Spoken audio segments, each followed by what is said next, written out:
Magwort and the Master, a children's book for grown-ups, and a grown-up's story for children. Once within a time, in a land of thorns and thistles, a mighty horse named Magwort galloped across the plains of that place. Magwort's hoofs pounded the ground as he ran, frightening the other animals. The earth shook whenever the great horse jumped into the air and landed on the dusty ground. The other animals warned one another, "Look out! There is Magwort the Terrible! Hide! Here comes Magwort the Fierce!" His nostrils flared in anger and pumped great clouds of steam when the weather was cold. Some of the animals thought smoke blew from the gray horse's nostrils. Magwort shook his head from side to side in a wild rage whenever he reared into the air. His long, shaggy mane was filled with cocklebur, cheatgrass, and small insects. Magwort's long hair whipped and whirled in the wind. Many believed Magwort to be the greatest horse in the land. His muscular neck was strong enough to knock over burly trees. In fact, they believed Magwort to be the greatest war horse in all the land. But such a thought was foolish, for Magwort was not a war horse. He had not been tested, and he had never, ever been ridden. At the thought of being ridden, the gray horse would rear on his hind legs and snort into the air, I am Magwort the Untamed." Magwort's broad, thick chest could bowl over every stallion foolish enough to get in his way. The powerful horse's most dangerous weapons, however, were his hoofs. If attacked from behind, his rear hoofs knocked the wind out of the opponents and sent them flying. If a creature tried a head-on assault, Magwort's front hoofs would slash the challenger. The gray horse stomped the enemy with his horrible hoofs. Both black and white horses had confronted the gray stallion. They all lost. It soon came to be that in all the land, no creature dared challenge the untamed beast. This does not mean the other animals liked Magwort, because, if the truth be known, they did not care for him at all. Magwort was not mean to his fellow creatures, and he did not wage war against them. He remained alone and away from all the other creatures in the land. The separation was fine with the other animals, and they tried to stay away from Magwort. The great gray horse ruled over the land and traveled anywhere he desired. No one on the face of the earth kept him from entering or exiting a place. Of course, this did not include the Valley of the Shadows, the one place in this land of thorns and thistles where no one ever went. Many stories were told of the Valley of the Shadows, and most of them, in one way or another, involved the Master. Magwort knew of the place, but had no desire to enter it. An inky crow, flying safely above the magnificent horse, cried out, "Magwort never goes into the Valley of the Shadows because he is afraid of the Master." The angry horse reared, but his whirling hoofs could not reach the mocking crow. The gray beast snorted, "Come down here, where your tongue may feel the bite of my hoofs." The bird said something about being weaker but not stupid. Little did the crow know he had guessed the truth. Magwort was afraid. Magwort the Untamed did not need to guess. He knew the truth. He was afraid. The awful dread of the Valley of the Shadows could be seen. A large boulder known as the Weeping Rock marked the boundary. Beyond the boulder, a thick cloud hung low to the ground. The fog, which was neither white nor black, kept everyone from seeing past the Weeping Rock. The old storytellers spoke of a dead tree beyond the boulder. One bright day in the spring of the year, when the land bore the green fuzz of sprout and bud, Magwort eyed an intruder in the distance.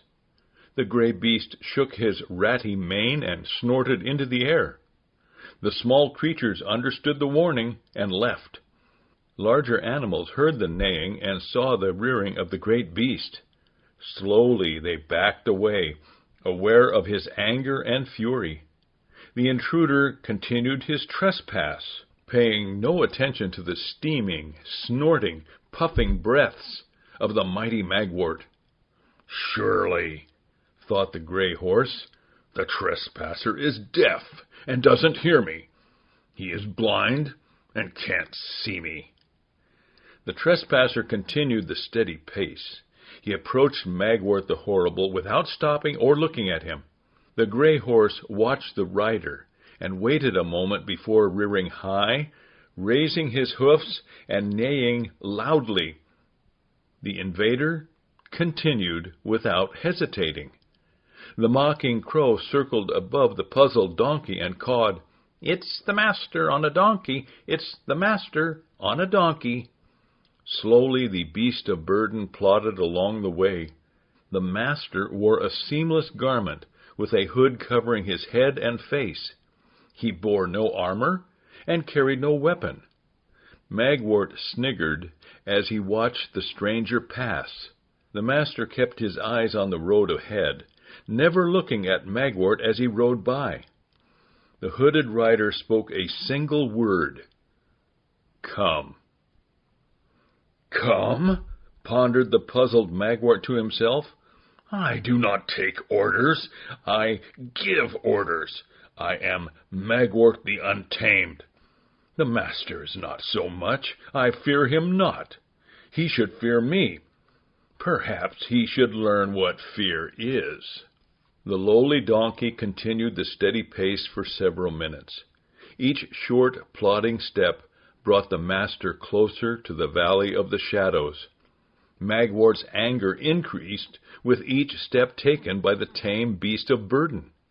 The muscles of the gray stallion tightened. He took a deep breath through his flared nostrils. He pawed and scratched deep trenches in the ground. Dust danced from his gouging hoofs. Without warning, Magwort the Awful began his charge. The master was nearly in the cloud. Within 5 strides, Magwort was at full speed. Every second he closed the distance to his target. Slinging foamy saliva from his gaping mouth, he lowered his head for the collision. Magwort would bowl over both of the intruders and send them tumbling into the valley of the shadows. At this instant, the donkey stopped beside the weeping rock, and the master dismounted. The master walked to the boulder as Magwort changed direction to avoid a collision. The gray stallion jerked to one side and narrowly avoided hitting the donkey. In a rather unbecoming and ungraceful manner, Magwort slid past the boulder and the master. A thick cloud of dust and fog billowed in the valley of the shadows. Magwort scrambled to his feet and gagged in the dust-thickened fog. He could see nothing except the dead tree at his side. As the dust settled, Magwort strained his eyes, beholding the master on his knees at the weeping rock. His hood was down, and his face could be seen. Magwort strained in his attempt to identify the man kneeling at the sad stone. Tears formed in the piercing eyes of the master, who was now speaking to someone. Tilting his ears to the correct position allowed the horse to hear what the man was saying. Magwort the Terrible became embarrassed as he heard the master begging something from someone. Magwort, however, saw no one else. Magwort thought, "The master is to be pitied, not feared. He is crazy. He is no threat to me. Even here, within the cloud of the valley of the shadows, nothing threatens me. I will wait here and watch." The master remained at the boulder for an hour, pleading 3 times with the unseen someone. Afterward he stood and walked to the beast of burden.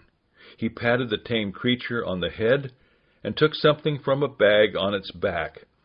Magwort tensed at the possibility of a weapon being drawn by the master. He relaxed when he saw it was a rope-like piece of leather. The master turned to the untamed horse and commanded in a firm but gentle voice, "Stay." "Stay?" thought Magwort, who was offended at this word. "I stay because I choose, not because he speaks." The master slipped the bridle onto Magwort and guided the bit into the gray stallion's mouth. The beast shook his head, trying to shed the bridle. He arched his neck, trying to spit out the bit. The master held the reins loosely, not wanting the bit to bite. Rebelling in fear, Magwort reared. The reins tightened and pulled on the bit, causing it to turn in the stallion's mouth. Magwort received a sharp slap in the roof of his mouth. The pain caused the horse to rear again. The bit bit again. The master held the reins. The great Magwort fought him, driving his slashing hoofs into the master. The bit bit once more. Though wounded and bleeding, the master tightened his grip on the leather leads. Magwort charged and trampled the master. The bit bit once again. The piercing pain stopped the raging stallion. He sensed the master behind him. Magwort planted his front feet and, using every ounce of his muscular hind legs and hoofs, kicked the master. The master received the full force of the blow. It sent him through the air into the valley of the shadows. He landed in the jagged limbs of a dead tree. The master hung there and could not come down. The reins remained in the hand of the master. Though he was dying, he would not let go. Magwort was also in terrible pain, for when the master flew through the air, the bit bit harder than ever before. Magwort had never known such pain. To slacken the reins, he leaped instantly in the direction of the master. The untamed horse never, ever, forever and ever wanted to feel that pain again. The gray stallion stood silently beside the tree that was dead and the master who was dying. Magwort's mouth throbbed and his head pounded. He hung his neck. His eyes followed the slack reins from the bit in his mouth to the rawhide tethers in the master's clenched hand. Magwort would wait until the master died. Then the horse would slowly pull the reins from the clenched hand of the master. Magwort waited 6 hours in the cloud that was neither white nor black. The cloud became thicker and thicker. The master said one word with his dying breath, "Done." "Done?" repeated Magwort in victory. "You are dead. A worthy opponent. No one has done better than you. Still, I have defeated you. The master is dead." Slowly the gray stallion backed from the body of the master. The slack in the rein was taken up. The bit bit lightly in the horse's sore mouth. Magwort winced, whined, and whinnied. The master's hand gripped the reins and would not release them. Magwort the fierce cried. Magwort the untamed wept. When he had no more tears to shed, Magwort became angry. Never before had his fury risen to such a level. The beast charged forward and crashed into the dead tree that held the lifeless body of the master. A single loud crack was heard as the dead tree split from top to bottom. The dead tree toppled, crashing to the ground and sending the body of the master into a deep hole. Magwort looked at the leather reins going from the bit in his mouth to the dark hole in front of him. The horse backed up slowly. The bit bit. The master's hand kept the gray beast from raising his head more than 2 inches off the ground. He could only bend his neck low, smell the cursed ground, and look into the death hole. Magwort wept once more. A piece of leather, a steel bit, and the clenched hand of the master held Magwort the Untamed in place. Magwort the Fierce could only whimper through a sore mouth and a broken spirit. To make matters worse, the gray stallion could no longer see himself. His gray hide blended with the thick cloud that surrounded him. The cloud, which was neither white nor black, hid Magwort. He wondered whether or not he was alive. He knew he existed because he could taste the metal bit and feel the pain in his wounded mouth. Magwort remained by the hole for many hours. The many hours became a few days. It was difficult for him to know how many days and nights he remained there. All he knew was that he was thirsty, tired, hungry, and sore. If the truth be known, Magwort stayed by the hole for 3 days and 2 nights.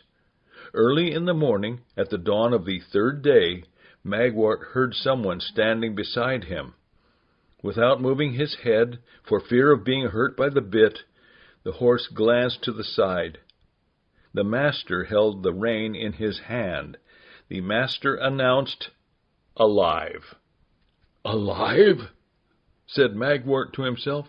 "What does this mean? Can it be that the master who died has come back to life? Has he risen from his death hole?"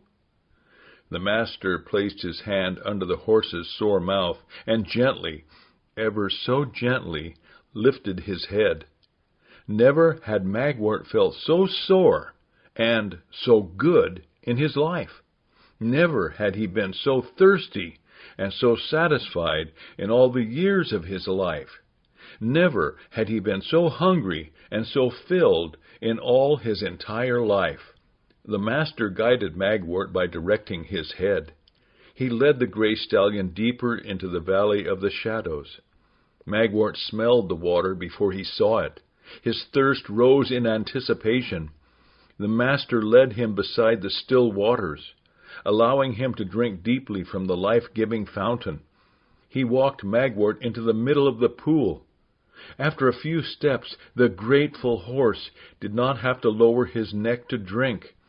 Magwort now had a different feeling about the master.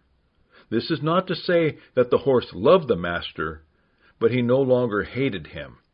Magwort now had no desire to kill him. The great horse relaxed and breathed a breath of satisfaction. In one sudden motion, the master leaped from the chest-deep water and onto the back of Magwort.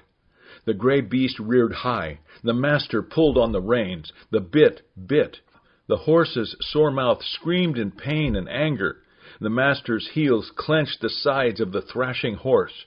Try as he might, Magwort could not rid himself of the rider on his back. He struggled and fought against the master and the water. The horse's chest heaved from the effort. The master remained on Magwort's back. Foam from the horse's lather mixed with the foam created by the turbulent water, and the froth covered both horse and rider. Magwort summoned his strength for one last attempt at freedom. He arched his back and bucked as he ascended from the water. The master stayed in place.